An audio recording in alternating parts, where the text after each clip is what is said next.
आओ आज सबसे पहले एक कहानी सुनाता हूँ, मगर इस कहानी को ध्यान से सुनना क्योंकि ये जो कहानी है इसका कंक्लूजन हम इसी वीडियो में आगे यूज करने वाले हैं। तो असल में होता ये है कि क्लास में एक टीचर अपने बच्चों से क्वेश्चन पूछता है कि सपोज करो मेरे पास 5 सेब हैं, ये 5 सेब मुझे 5 बच्चों में बांटने हैं तो हर एक बच्चे को कितने सेब मिलेंगे। जिस पर सभी बच्चे एक साथ आंसर करते हैं कि हर एक बच्चे को 1 सेब मिलेगा। जिसके थोड़े समय बाद ही एक स्टूडेंट फिर क्वेश्चन पूछता है कि सर क्या हो यदि हम एक भी सेब एक ही बच्चे में ना बांटें तो इसका आंसर क्या आएगा। जिसे सुनने के बाद ऑब्वियसली हर बच्चा हंसने लग जाता है, मगर फिर टीचर सभी बच्चों को शांत करके इसका आंसर करता है कि ये जो क्वेश्चन पूछा है बच्चे ने ये आज भी टॉपिक ऑफ रिसर्च है। इस पर आज भी रिसर्चर्स काम कर रहे हैं और आंसर निकालने का प्रयास कर रहे हैं। इन सिंपल वर्ड्स वो बच्चा पूछना चाह रहा था कि सर क्या हो यदि हम 0 को 0 से डिवाइड करें तो इसका आंसर क्या आएगा। और उस क्वेश्चन पूछने वाले बच्चे को आज हम सर श्रीनिवासा रामानुजन के नाम से जानते हैं। अब ये 0 डिवाइडेड बाय 0 जैसे अनेकों क्वेश्चंस हैं मैथमेटिकल वर्ल्ड में। इन्हीं में से एक क्वेश्चन आता है कि 1 डिवाइडेड बाय 0 क्या होता है। अब हमारे भारत में ही जन्मे एक मैथमेटिशियन भास्कराचार्य जी के अकॉर्डिंग जब हम 1 को 0 से डिवाइड करते हैं तो इसका आंसर 0 ही आता है। वहीं मॉडर्न मैथमेटिकल वर्ल्ड में 1 को जब 0 से डिवाइड किया जाता है तो इसका आंसर इन्फिनिटी बताया गया है। फॉर एग्जाम्पल जब हम आइंस्टीन की एनर्जी मास इक्वेशन देखते हैं तो उसमें 1/0 की वैल्यू इन्फिनिटी ही पुट की जाती है। तो अब ये डिबेटेबल क्वेश्चन तो आता ही है कि 1 डिवाइडेड बाय 0 0 होना चाहिए या फिर इसकी वैल्यू इनफाइनाइट होनी चाहिए। अब देखो जब भी हम किसी नंबर को एक से छोटे नंबर से डिवाइड करते हैं तो जो रिजल्ट आता है वो हमेशा उस नंबर से बड़ा आता है। जैसे जैसे डिनोमिनेटर में एक से कम वैल्यू की ओर हम बढ़ते जाते हैं वैसे वैसे रिजल्ट भी बड़ा होता जाता है। फॉर एग्जाम्पल 2 को 0.1 से डिवाइड करने पर रिजल्ट आया 20। अब जब इसे 0.01 से डिवाइड करेंगे तो रिजल्ट आएगा 200।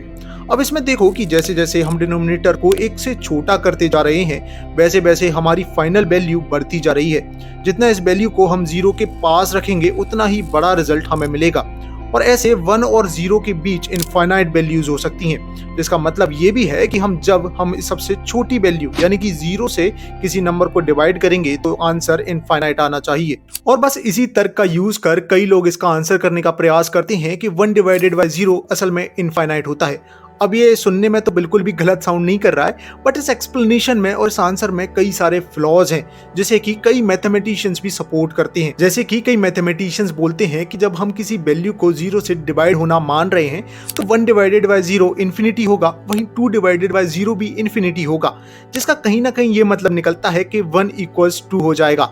और कहीं ना कहीं आप देखो कि हर एक नंबर हर दूसरे नंबर के इक्वल हो जाएगा, जो कि ऑब्वियसली पॉसिबल नहीं है। मगर असल में यहाँ पर भी एक छोटी सी मिस्टेक है। देखो एक जो है वो 2 के इक्वल तब होगा जब हम 0 को 0 से कट कर देंगे, यानी कि 0 डिवाइडेड बाय 0 को 1 के इक्वल मानेंगे।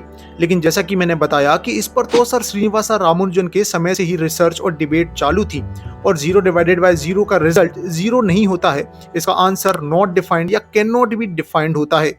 तो अब क्या 1 डिवाइडेड बाय 0 इनफाइनाइट होगा? वेल रिसर्चर्स की अगर माने तो जब हम इस प्रॉब्लम को ग्राफ्स पर सॉल्व करने का प्रयास करते हैं तो हमें वहां 2 वैल्यूज मिलती हैं। एक है पॉजिटिव इन्फिनिटी और दूसरी है नेगेटिव इन्फिनिटी।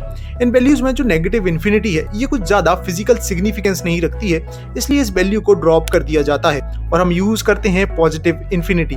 मगर स्टिल ये जो वैल्यू है पॉजिटिव इनफाइनाइट इसमें भी फ्लॉज तो हैं। तो आओ इन फ्लॉज को मैं आपको एक फिलोसॉफिकल एनालॉजी की मदद से समझाने का प्रयास करता हूं। एक बार के लिए सोचो कि नंबर्स का हमारे फिजिकल वर्ल्ड में प्रैक्टिकल सिग्निफिकेंस क्या है। तो आप देखो कि सारे नंबर्स का आधार कहीं ना कहीं 0 और 1 होता है।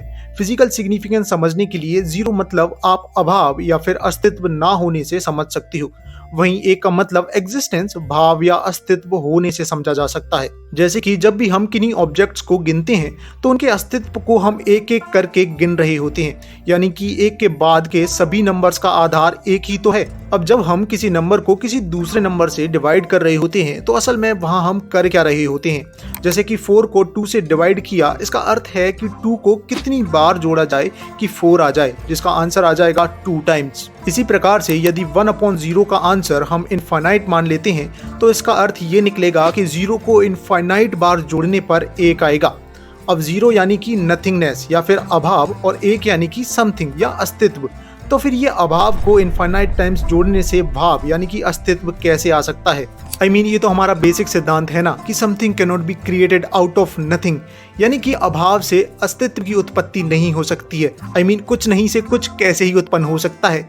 यही कुछ सिमिलर कंक्लूजन हमारा कंजर्वेशन ऑफ एनर्जी का जो लॉ है वो भी देता है। तो बस इसी कारण से 1/0 की वैल्यू इनफाइनाइट मानना गलत है। मगर स्टिल हमारा क्वेश्चन तो अभी भी रहता ही है ना कि 1/0 की फिर वैल्यू क्या है? तो समझो कि 1/0 असल में कैन नॉट बी डिफाइंड या एक अनडिफाइंड क्वांटिटी है। और इसी सेम कारण से मैथमेटिक्स में ऐसी प्रॉब्लम्स को सॉल्व करने के लिए लिमिट्स का यूज किया जाता है। आई एम श्योर 11th-12th में आपने ऐसे कई सारे क्वेश्चंस किए होंगे जहां आपने लिमिट्स का यूज किया था। हालांकि 0 और इन्फिनिटी तो आज भी अपने साथ एक मिस्ट्री एलिमेंट रखते हैं जो कि मोस्ट प्रोबेबली फ्यूचर में सॉल्व किए जाएंगे। बाकी आपके क्या ओपिनियंस हैं? आप क्या सोचते हो, क्या यूनिवर्स अभाव से उत्पन्न हुआ है? अपने ओपिनियंस मुझे कमेंट सेक्शन में जरूर बताना, मैं जेन्युइनली उन्हें जानना चाहूंगा। और BA साइंस एंड मैथ्स पर अपने डिस्कशन यूं ही चलते रहेंगे। जय मां भारती।